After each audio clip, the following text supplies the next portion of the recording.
suis en compagnie de M. Stéphane Bilodeau. Bonjour, monsieur. Bonjour. Candidat pour le Parti libéral.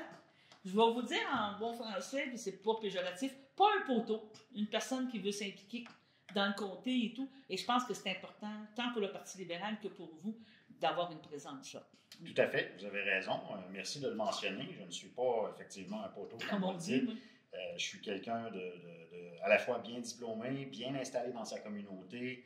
Je suis impliqué également et je fais campagne actuellement à temps plein. À temps plein. Ouais. C'est ça. Vous venez de Saint-Sulpice, d'accord? Donc, notre dernier comté, c'est notre nouveau petit bébé dans le comté de Masquinongé. C'est ça qui a fait que vous êtes présenté dans le comté de Berthier-Masquinongé en disant, là, je suis de Saint-Sulpice, c'est une opportunité et je vais découvrir le fleuve, la route 138 et tout. Bien, écoutez, le découvrir, non seulement je traverse très souvent la circonscription par mon travail. Dans un premier temps, je travaille davantage du côté des municipalités de la circonscription de Berthier-Masquinongé, donc que je connais très bien sur cet aspect. Mais il faut comprendre que cette circonscription, c'est plus de 4200 km². C'est immense. C'est immense, donc. Je comprends qu'il y en a d'autres qui sont encore plus immenses aussi pour d'autres circonstances dans le Nord, et etc. Mais dans notre cas qui nous concerne, on est maintenant Saint-Sulpice et on s'en va à travers les 37 municipalités jusqu'à Trois-Rivières, ouest de cette façon-là, jusqu'à Sainte-Boniface, davantage au nord. Donc, écoutez, c'est un immense territoire, effectivement. Puis, je ne vous cacherai pas que j'ai encore des villes et des municipalités que je dois apprivoiser, mais je vais à la rencontre des citoyens. Ça représente vraiment une circonscription avec beaucoup de défis, parce qu'il y a beaucoup d'agriculture. Tu sais, on parle de municipalités comme Louisville, Berthierville, vous me parlez, on dit Trois-Rivières-Ouest, on reste avec cette idée-là, Saint-Sulpice, puis les parties agricoles, les parties, c'est tout un défi comment je veux dire, d'apprivoiser, mais de comprendre aussi ces dynamiques-là entre les municipalités. Vous aimez ça? Vous êtes content d'avoir à vivre ce défi-là? Moi, je suis passionné de cela. Je suis passionné des enjeux, d'entendre les gens, ce qui les concerne en ce moment. Mais si vous m'amenez sur ce terrain actuellement, on a beaucoup d'enjeux avec nos agriculteurs. On en parlera, la gestion de l'offre, etc. Mais actuellement, il va sans contredire que l'enjeu de cette élection, c'est un moment qui est complètement historique. C'est un enjeu qui se veut économique. Les gens sont inquiets. Oui. Et c'est ça qui vous a amené à être candidat dans un certain sens, depuis M. Carney, vous l'avez rencontré. Ça a correspondu à vos aspirations, à votre vision du Canada? Ça correspond à 100% à ma vision. Non seulement, je vous ai déjà dit dans une entrevue précédente que je suis bénévole depuis de nombreuses années, depuis mes études universitaires, que je suis associé au Parti libéral du Canada. Je n'ai jamais eu d'autre allégeance dans mon cas. Donc, je suis fidèle, je suis constant, qu'on pourrait dire, dans mes idéaux. Mais je vous dirais que cette fois-ci, plus que jamais, ce qui m'a motivé, c'est vraiment qu'on vit un moment historique. Ce sera l'élection d'une vie. Et j'entends la population en ce moment, ils sont inquiets. Et je crois que les gens vont sortir de façon importante voter. Plus que jamais, vous le savez, on parle du taux de participation. C'est un sujet important qu'on pourrait aborder, qui est souvent un peu défaillant. Puis on remet souvent en question, est-ce qu'on a le bon système de vote actuellement au Canada, au Québec? On repose sans cesse ce genre de questionnement-là.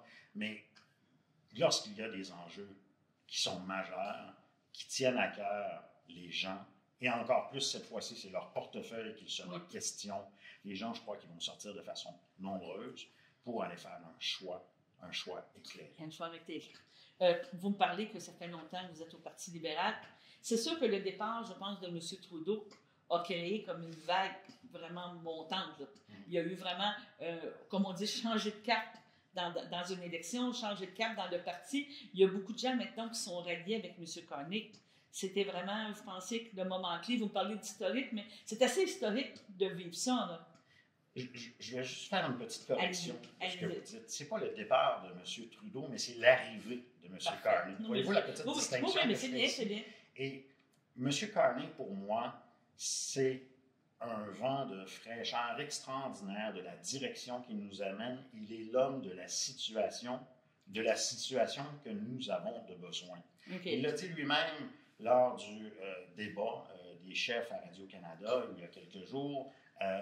Pas cette crise, pas de Mark Carney finalement. Okay. Il a lui-même été motivé par ce qui se passe dans cette actualité et s'il y a bien un spécialiste pour aller gérer ce vent de front actuellement, c'est lui.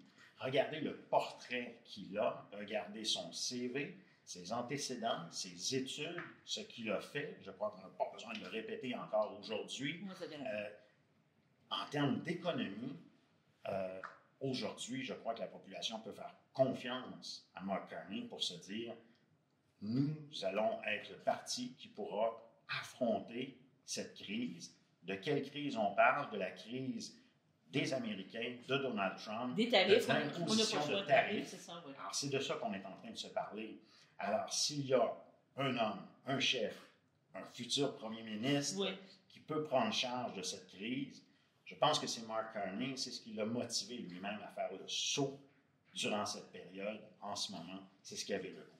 Alors moi, Stéphane Bilodeau, comme citoyen de la circonscription, c'est ce qui m'a motivé à dire, je fais le saut dans le cadre de ce moment historique qu'on est en train de vivre et j'ai envie de dire à la population plus que jamais, il est temps pour la circonscription d'avoir un député qui est au pouvoir, qui est au gouvernement et qui pourra faire avancer les causes de la circonscription.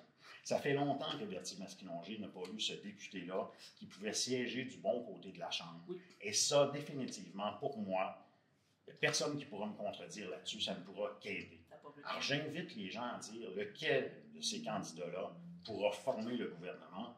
Et aujourd'hui, je crois que ça me semble assez clair que c'est l'équipe de Mark Carney et je les invite à voter pour moi. Je vous sens très enthousiaste. C'est très bien. Et c'est quoi dans les politiques, dans les programmes politiques, dans les offres que fait maintenant le Parti libéral qui motiverait encore plus mon choix de voter pour vous? Vous savez, à partir du moment qu'on touche au portefeuille des gens, vous savez, à partir du moment qu'on touche à notre argent, à notre chèque de paye, c'est ça qui va influencer le choix des gens. Et c'est ça l'inquiétude en ce moment de la population, de se dire, qu'est-ce qui va se passer? Est-ce qu'il y aura des pertes d'emplois massives avec ce qui est en train de se produire? Comment on va faire pour protéger les emplois des gens s'il y a une vague ou une récession quelconque? Comment allons-nous réagir? Dans le Parti libéral du Canada, je pense qu'on a des solutions qui sont très claires en ce sens. Vous me permettez d'en développer? Mais c'est ça que je veux savoir. Parfait. Moi, je pense à des choses qui sont concrètes. On a parlé dans un premier temps d'une réduction d'impôts. Oui. On parle d'un montant de 1% directement. Pour un couple, par exemple, d'une famille, ça pourrait ressembler à un montant de 825 $ directement. On parle de vrai argent. On parle du côté de l'assurance-emploi. On parle de choses qui sont encore une fois concrètes, d'aller aider les gens, de bonifier le programme ou sinon de s'adapter et d'enlever la période de carence. Vous savez, lorsqu'on est en train de se parler qu'on a besoin d'argent, qu'on a perdu notre emploi ou qu'on a une difficulté, d'être en train d'attendre un délai supplémentaire pour obtenir des sous, c'est fondamental. Et là, on est en train de parler qu'on va enlever ce délai-là. On est en train de parler de logement légal. Oui. C'est majeur. On est en train de se dire qu'on pourrait avoir actuellement au Canada, ça me touche beaucoup, le plus grand programme de lancement de construction, d'habitation, de logement au Canada, quelque chose qui est sans aucun précédent actuellement. Alors, de construire plus de 500 000 logements par année au Canada, on parle d'un vaste chantier, d'une collaboration en infrastructure avec les partenaires de construction. On parle de quelque chose de gigantesque et on a besoin de rebrasser ce jeu de cartes-là. Lorsqu'on parle d'habitation, on parle d'enlever la TPS sur l'achat des propriétés, les propriétés valant moins d'1 million de dollars. Écoutez, je pense que lorsqu'on se parle d'habitation de moins d'1 million, on parle effectivement des gens... À beaucoup de gens, là. On parle à beaucoup de gens actuellement. Oui, je pense que les gens qui achètent une propriété de plus d'1 million, ils auront peut-être les moyens de la payer, cette fameuse taxe-là. Okay? Donc, quand je parle qu'on se parle de choses concrètes pour nos gens, pour notre population, c'est de ce genre de choses-là que je vous parle actuellement. Et ça touche les gens. Mais il ne faut pas oublier qu'à travers cela, Il y aura des négociations qui, selon toute vraisemblance, vont reprendre après les élections. Ouais. Il semble y avoir une espèce de consensus avec le président américain pour dire « réglez vos élections, on se reparle après, visiblement ». Alors, on est tous dans cette espèce d'inquiétude, d'incertitude, d'avoir cette rencontre. Qui peut faire cette rencontre? Nul doute que c'est Mark Carney. Les premières approches qu'il a eues avec le président américain ont été fructueuses, visiblement. Moi, je dirais qu'ils ont été franches aussi, qui ont été avec respect. Exactement. Chose qu'on ne vivait pas avant. Là. Mais avez-vous remarqué, vous venez de le dire vous-même, le ton a déjà changé. Oui. OK? Alors, on avait visiblement besoin d'un changement au niveau en termes de premier ministre. Et quelles étaient les relations entre Justin Trudeau et Donald Trump? Ça reste à voir. Il y a des choses qu'on ne saura pas et qu'on ne saura jamais peut-être. Mais visiblement, le canal de communication passe très bien avec M. Carney. Il a imposé le respect. Et je pense que de toute façon, comme on s'est dit, avec le CV qu'il a, l'expertise qu'il a en économie, il a démontré assez clairement qu'il sait de quoi qu'il parle comme sujet et il va le ramener à la table des négociations, c'est sûr et certain. Alors ça, je pense que c'est l'élément majeur.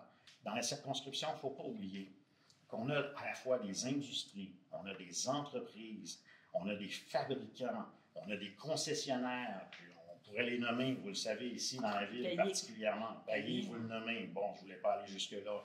On a des fabricants de portes de garage, que ce soit dans la région de Lanoraie, de portes à Saint-Boniface, entre autres. On a une usine qui est là-bas, puis qui exporte. Il y a beaucoup d'usines de meubles aussi dans Louisville, qu'on parle de Canadel, de Belmex, qui exportent beaucoup. Là. Exact. Donc, tous ces gens-là sont en attente et ils sont dans l'inquiétude en ce moment. Alors, qu'est-ce qu'on doit faire actuellement? On doit donner un mandat fort actuellement à notre gouvernement central pour aller négocier et s'assurer de protéger nos travailleurs, nos emplois et nos entreprises.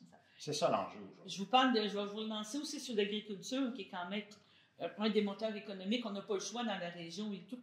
Puis on a beaucoup entendu parler de gestion de l'offre et tout. C'est tout un défi là, pour le prochain gouvernement, pour M. Carney, de gérer tout ça. Parce qu'on venait de parler de M. Trump, il va aller chercher des arguments, il va aller picosser, comme on dit, dans plein de choses pour supposément gagner. Vous savez, la gestion de l'offre, c'est quelque chose de majeur dans la circonscription. Vous venez de le dire vous-même avant même que j'en parle.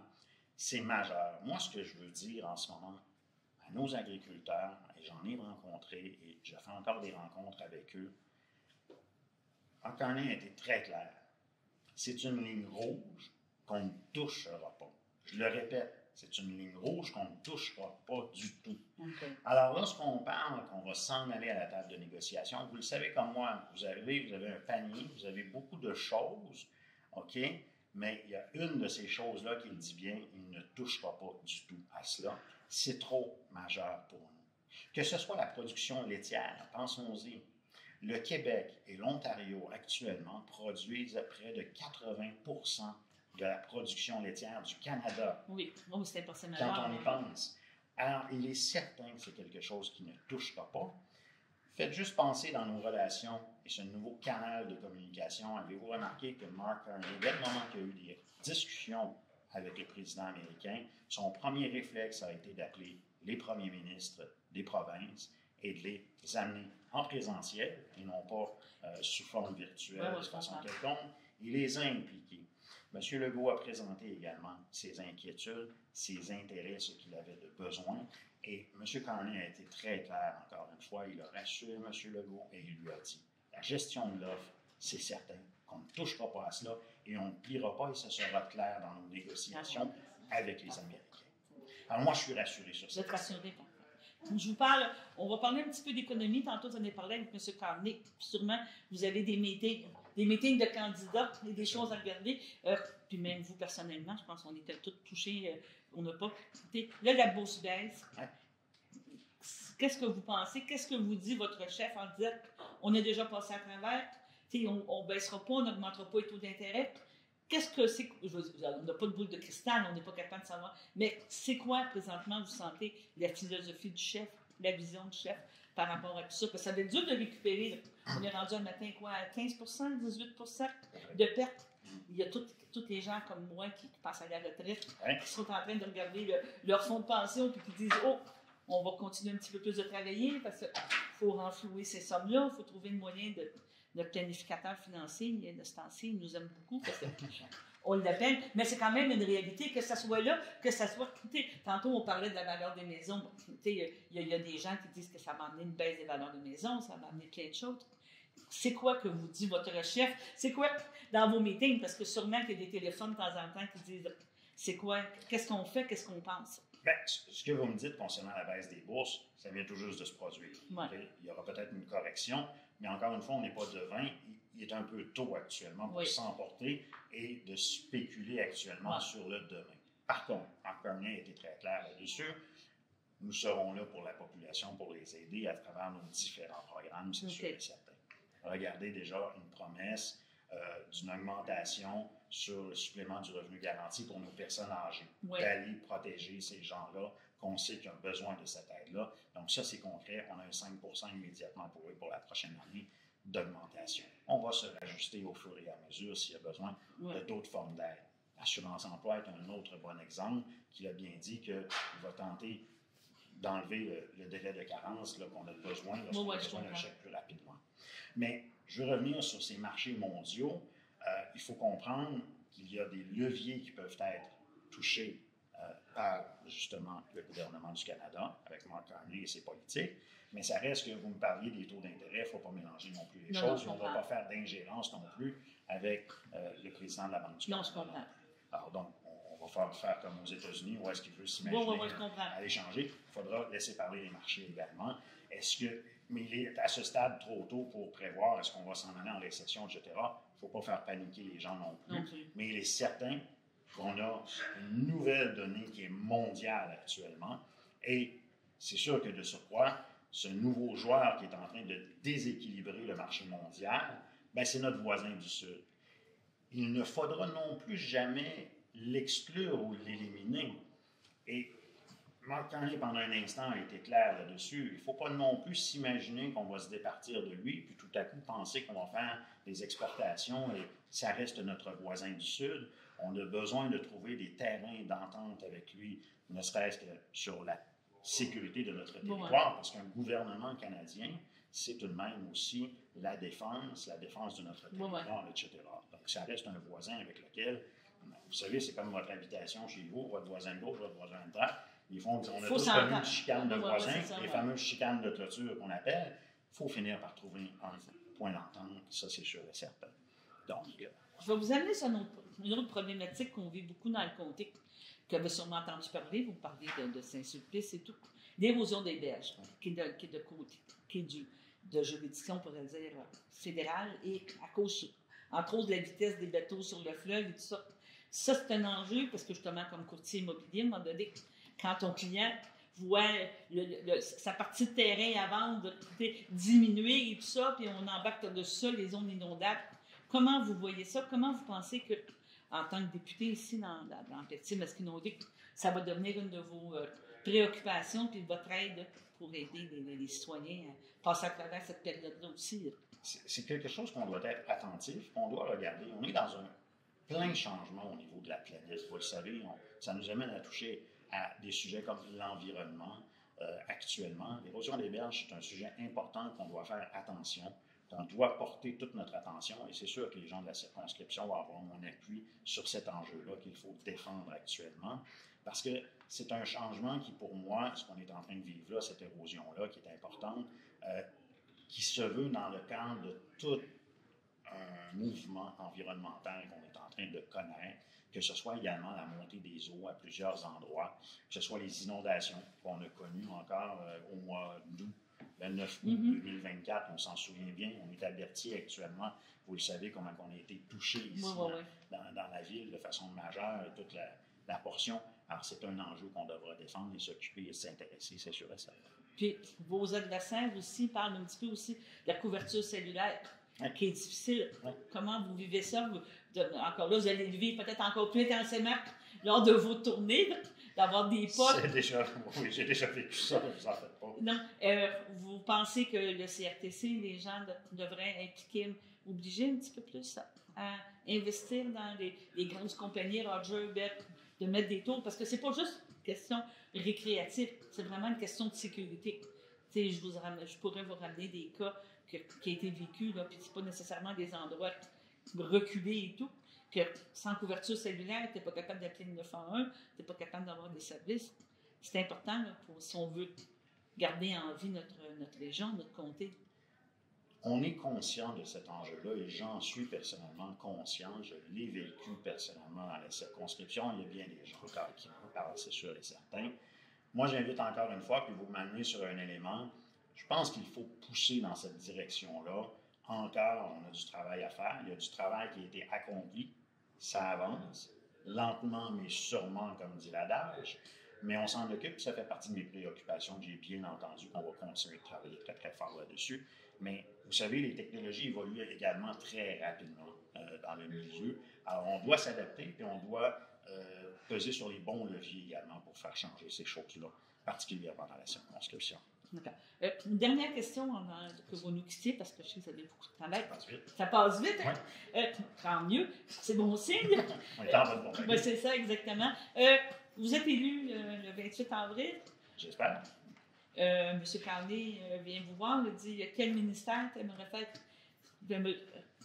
Est-ce qu'il y a des choses qui vous passionneraient au point de dire je pose ma candidature, je vais rencontrer, vous me dites de vous impliquer dans le Parti libéral? Est-ce qu'il y a des choses que vous voyez devenir porte-parole ou être ministre? C'est dangereux comme quelque. C'est pas dangereux du tout. C'est la fameuse question qu'on se fait souvent poser. Mais vous savez, à l'intérieur de cela, là, moi, je suis quelqu'un d'impliqué. Puis c'est vraiment la prérogative du premier ministre de distribuer ces tâches-là. Alors, moi, je vais aller là où on a besoin de moi. Je pense, dans un premier temps, le plus important, il faudra d'abord m'élire comme député. Ouais. Qu'on ait un député, je le répète, je crois que la population va être gagnante d'avoir un député qui va se retrouver du bon côté de la Chambre et d'être au pouvoir. Ça, c'est notre première bonne étape que j'invite Berthier Masquinongé. C'est ça l'enjeu actuellement, de donner un Canada fort, un gouvernement fort, et encore une fois, on aura davantage d'influence et de rayonnement pour nos gens de la population, c'est sûr et certain. Ça fait aucun doute pour moi. Mais avez-vous quand même des sujets qui vous interpellent un petit peu plus? Si vous seriez nommé, je ne sais pas, ministre de l'Immigration, vous diriez non, ça ne sera peut-être pas dans mon bail. C'est sûr que ministre des Affaires étrangères, c'est moi. Je pense que Mme Joly, qui est encore en poste, risque d'être encore un petit peu en poste là, après l'élection.